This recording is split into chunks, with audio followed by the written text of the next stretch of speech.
and welcome to the RDG Sports Channel with your boy RDG, talking your Commanders. Please like, share, and subscribe. Let's get right into this game. Let's get right into it. Oh, man. How did y'all expect it to play out? How did you guys expect it for this game to play out? It's an NFC East battle, hard-fought game. Defense came, and they showed out. Our defense showed out today. The first half they had a little bit of trouble. They had a couple 3-and-outs first half, first quarter. Then they gave up a few big plays, explosive plays. Then I thought in the second half they settled down, they locked down the Giants, and they never looked back. But the problem with that is our offense decided that they wanted to stay asleep. They didn't hear their alarm clock. And they tried to hurry up and get ready for school, but the school bus left them. And our coaching staff didn't help them out. EB, this probably was his worst play call game that I've seen since he's been here. He really didn't help Sam Howell or the offense or the offensive line. Should have had extra guys. If you got to send one guy out to counter what the Giants doing, one or two guys out in routes, then that's what you got to do. You can't sit up there and try to send 4 and 5 wide receivers out and no one is there to help. The Giants just played smart. They said, okay, you want to keep lining up in this 4 wide receiver set, this 3 wide receiver set, we're going to send more guys than you can block. That's the name of the game. That is the name of the game. They didn't have no answer for 3 quarters what the Giants were doing. The Giants themselves decided to scale back on the blitz. The Giants scaled back on the blitz. Every time they blitz, 95% of the time they got home or caused some type of disruption. I thought Chase Young played a spectacular game. Single-handedly, Montez Sweat did a little something out there, but Chase Young single-handedly kept us in this game. I'm not even gonna lie. Chase Young and Benjamin St-Juste, although Benjamin St-Juste gave up a couple of plays, explosive plays, he's still in between those explosive plays that he gave up. St-Juste, I thought, played a B+ game. He did. He really did. I mean, you're gonna get beat as a cornerback. Like I said in the last video, he's an average quarterback. He's an average cornerback. Period, point blank. It's nothing that we got to debate about. He's average, but he's on the verge of becoming good. You know what I'm saying? He got caught on that double move on that long pass that he got that the guy made a tight sideline catch on, and Ron Rivera burned the timeout. At first, I was in agreement with Ron Rivera. I was like, yeah, throw the flag. But after I looked at the instant replay, the guy, when he caught it was a bang bang. When he caught it, his right foot was down when he first caught it, and then his left foot came down as he took a step, and then when he took the third step, the second step, his right foot landed on the line. Now, looking at it in fast speed, you would think that it was a completed ball, which it was, but I'm just saying, looking at fast speed, it was like, okay, what are we challenging here? So I was skeptical when I seen Ron Rivera threw the flag, but when I started looking at the replay, I was like, whoa, he was out of bounds. Then they went to the commercial. So once the guy finished explaining, and then when you saw it again, they slowed it all the way down. It was a bang, bang play. He caught it over his shoulder. And as he was catching over his shoulder, his right foot, it was simultaneously, when he caught the ball, was connecting to the ground. Was already on the ground. And that's when he took the step. So we didn't pay attention to that part, and Ron Rivera didn't either. So whoever was in Ron Rivera's ear telling him to challenge that, you should have known. You should have took a better look at it. I understand you was trying to hurry up and get it in. It was desperation because we didn't want to give up a big play like that. But that play didn't come back and hurt us though, because 2 plays later, Saquon Barkley fumbled. We stripped a forced fumble from him, and we got the ball back. Offense did a great job going down the field, but we came up short, man. That's the synopsis of this game. We just came up short. I thought we had a building block In that Atlanta game, I thought we was trending in the right direction. I understand this is a division game, but you gotta establish yourself. I know it was a tough environment, tough game on the road, division rival. Giants give us matchup problems. They always play as well. I get all of that. I understand all that. But at some point, you're going to have to establish yourself. If you want to be a good team, you're going to have to start carrying over wins to the next game and get wins, a stack of wins, and wins, and wins. You know, we can't have a win here, a loss there, a win-win, then a loss-loss. That's projecting to be a 500 team. That's no longer good enough. That Ron Rivera, that's no longer good enough. It's unacceptable. Us fans, we can't go through that no more. You have to find a way as a coach to get the best out of your players. Have them disciplined.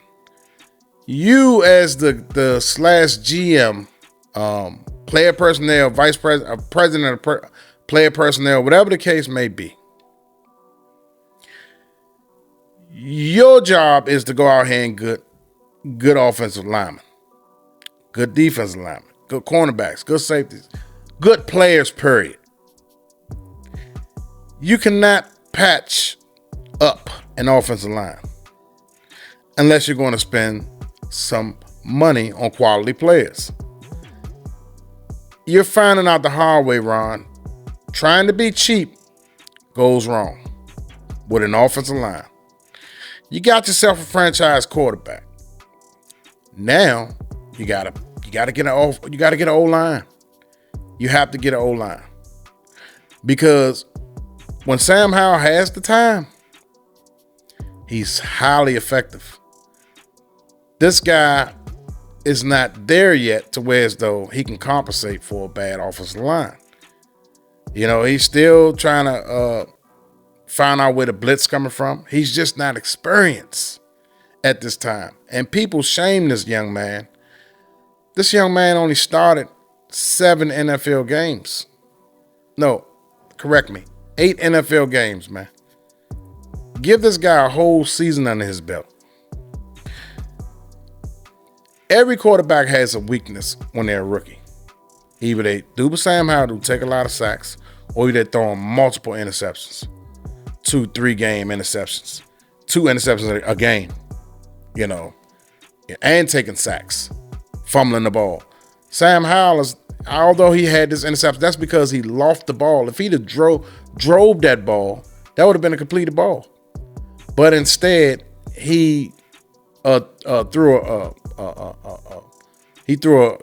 too much air into that ball, you know, and it floated up there, and that gave the defensive back enough time to come underneath the ball and pick it off. But this guy's not out there throwing interceptions, like horrible interceptions, you know. I'm happy that he's still playing with confidence, you know. But many times that he got sacked, he doesn't have happy feet. Sure, a lot of his passes was off kill because I think the wind had a factor, and the combination of him getting hurried. He was just trying to make something happen. You know what I'm saying? That clock was speeding up, and all during the week, people been drilling in his head. You gotta get rid of the ball. Gotta get rid of the ball. So this guy just trying to hurry up and get rid of the ball because he don't want to get sacked anymore. You know, he don't want to be the reason why the team keep struggling on offense. You know, hopefully we can get better. You know what I'm saying? We host the Philadelphia Eagles. I think we can win that game. I know everybody is probably like, man, this guy don't know what he's talking about. No, I think because out of desperation, we're a hungry ball club now. With this loss right here, it made us a hungry ball club. We're going to be desperate, you know, and we're going to come out. I think we're going to give Philly all that they can handle. You know what I'm saying? But I'll do my analysis on that game later on during the week, you know. But I thought the Giants did a lot of good things in the first half. You know what I'm saying? They moved Tyrod Taylor out of the pocket. You know, they really couldn't get Saquon going the way they wanted to, but they couldn't get him going on the ground, so they got him going with pass catching. You know, he was able to hurt us a little bit. You know, he got our linebackers in isolated situations. And you're asking our linebackers to cover a guy like Saquon Barkley in open space. You know, you're asking for a lot. You know what I mean? I would have switched with a safety. I would have, if I was Cameron Curl or one of those safeties, I would have came down, told Jamie Davis, you know what I'm saying? I got you. I got help. I got you for support. You know what I'm saying? Because you had to. You letting Jamie Davis go one-on-one with Saquon Barkley, you're asking for trouble. We don't have a player on our team as far as linebacker-wise that can stay with that guy coming out the backfield when he's catching the ball. We don't. We just don't. You know, I think our defense, like I said, they didn't allow Tyrod Taylor to get going. I thought that he was going to do a lot of damage on the ground with his feet. You know what I'm saying? I must say, the last 2 games, our defense have done a better job of containing running quarterbacks, Riddick and now Tyrod Taylor. You know, they did a B+ worthy job against these running quarterbacks the last 2 weeks. So my hat goes off to the defense on that one. We shut down the run back-to-back weeks. You know, where we losing at is giving up these explosive plays here and there. That's what they gashing us with, these explosive plays. You know, I mean, those players get paid to play also. I get that. But if we want to be an elite defense, we can't allow this to happen. We just can't.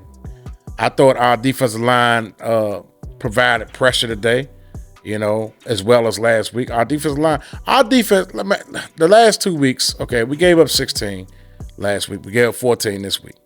That's right around where we should be at, what I projected, giving up 17 points a game. I said our defense was going to give up like 17 points a game. But I thought our offense was going to be scoring 24 points a game, between 24 and 28 points a game. That's what I thought. Now, had that been true, this would have been an easy win, 28-14. Period, point blank. That's where I projected our offense to be at this year. I'm still shocked and wondering why. I thought the offensive line was going to be better because we got 2 or 3 more guys. You know, we switched Cosby from tackle to guard, and then we got a new center, and then we got another. We got another right tackle. You know, I thought the offensive line was going to be better than what we had last year. But I was wrong. And I admit I was wrong. Moving forward, we have to shore up that offensive line. That's going to continue to stunt the quarterback's growth, and that's going to also minimize us from scoring a lot of points because of that offensive line. We can't get the big plays downfield because of our offensive line. Sure, we got a couple of spectacular catches downfield by Terry McLaurin, but look at what we got on offense, man. I mean, we got all track meet guys, man. You know what I'm saying? We should be bombs on Betty out there, man. You know what I'm saying? We should be bombing on Betty out there. And also, real quick about Rodriguez, as I was telling y'all, he's a better runner. I'm sorry. Nothing against Brian Robinson. I love his story. He got shot. I feel sorry for him. I prayed for him, or whatever the case may be. He's a backup, ladies and gentlemen. He's a backup, and there's nothing wrong with being a backup. There's nothing wrong with having a 1-2 punch, Rodriguez and Robinson. Robinson is not an every down back, and it's time people realize that. Rodriguez is the better back, the better pure running back on that team as far as RB1. Gibson is a nice third down, change of pace back. You know what I'm saying? But he's not an every down back. He's just not. Robinson is your short yardage, 3rd and 3s, 2nd and 2s, you know, first down back. He's one of those type of, you know, he's not an every down back. He's just not. He's not. He's not your featured back. Rodriguez, I said it again. I'll say it again. I said it once. I said it before. I said it again. Rodriguez should be your starting running back. Hands down. He's the best pure running back on the team. It's no ifs, ands, buts about it, man. You clearly seen that. He had like 8 carries and 30-something yards, or 7 carries, 30-something yards. Whatever the case may be, that's more production than Robinson giving you. That's more production than Antonio Gibson is giving you out of the backfield. I don't have a problem with Brian Robinson being my RB2. That's a great RB2. But he's just not the guy that can consistently. He had a play, prime example.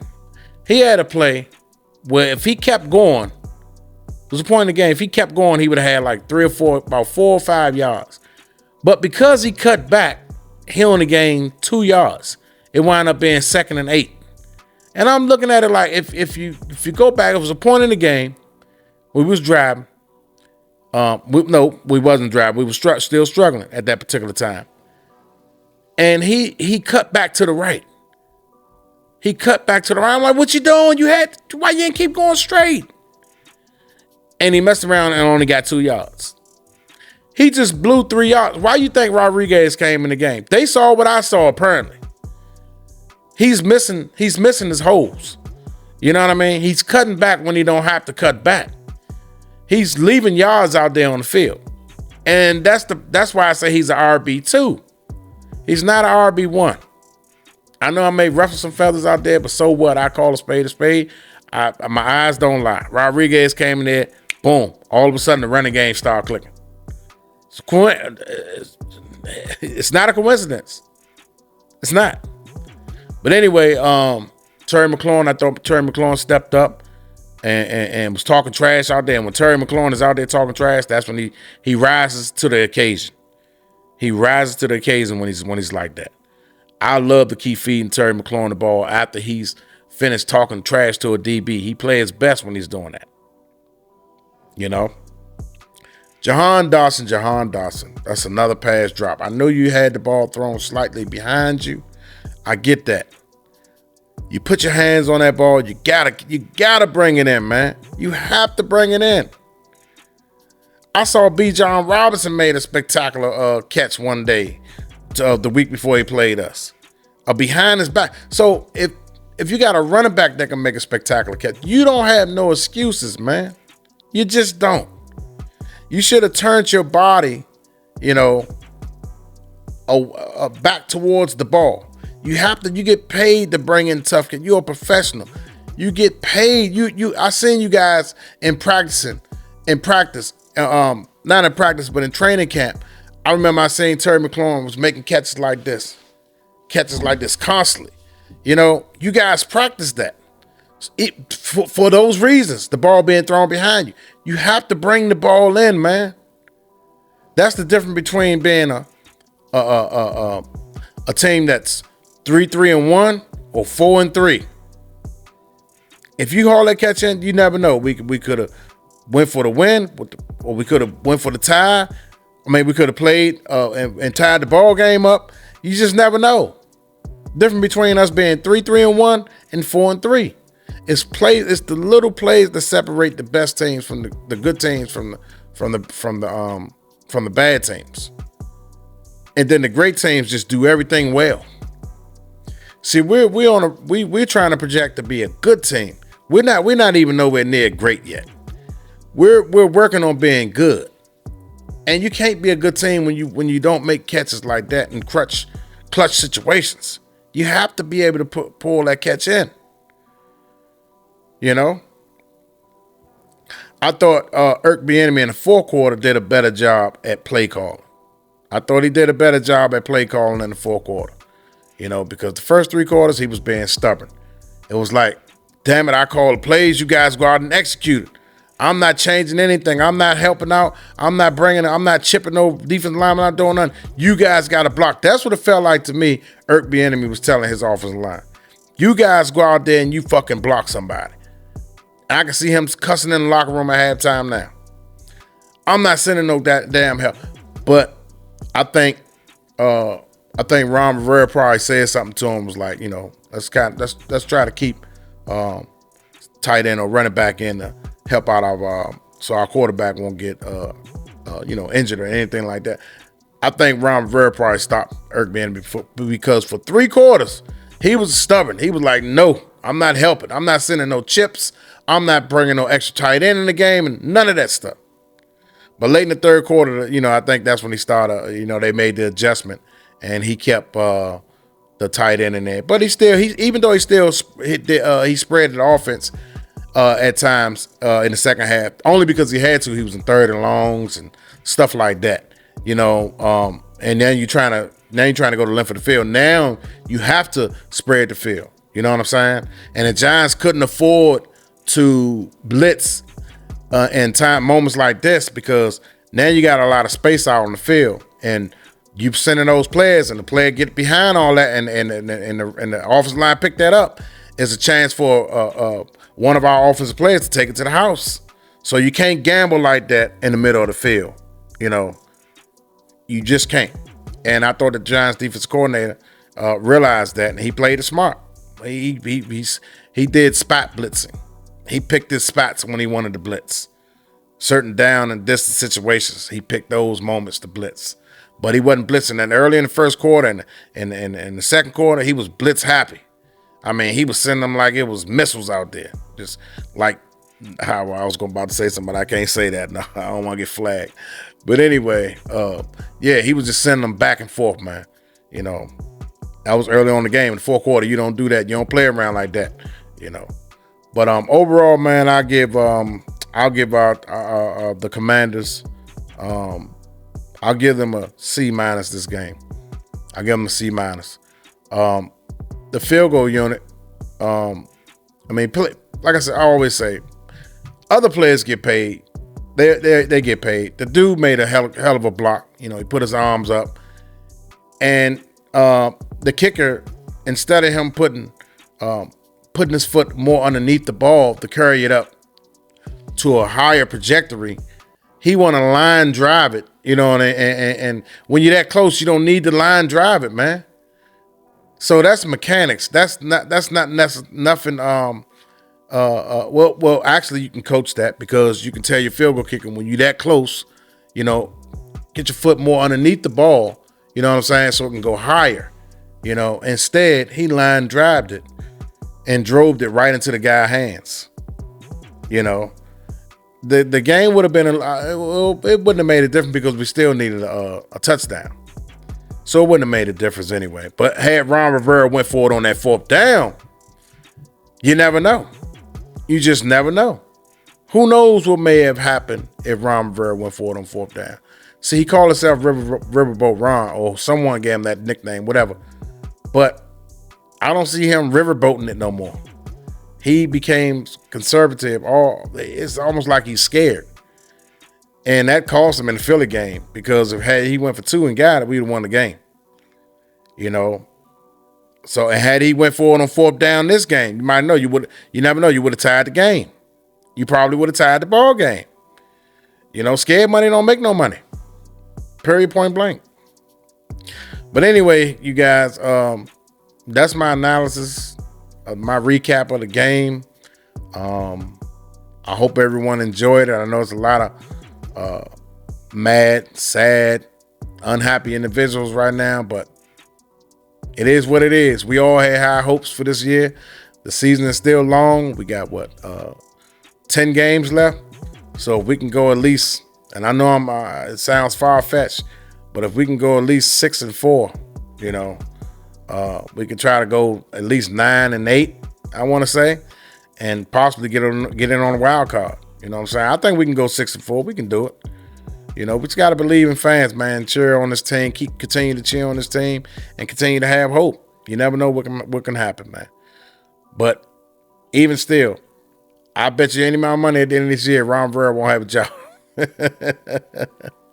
I know a lot of people, that's going to be on a lot of people's Christmas wish list. But anyway, I thank you guys for tuning in. Thank you for joining. Please like, share, and subscribe. Please hit that notification button. Anyway, this is your boy Albert D, signing off. Peace.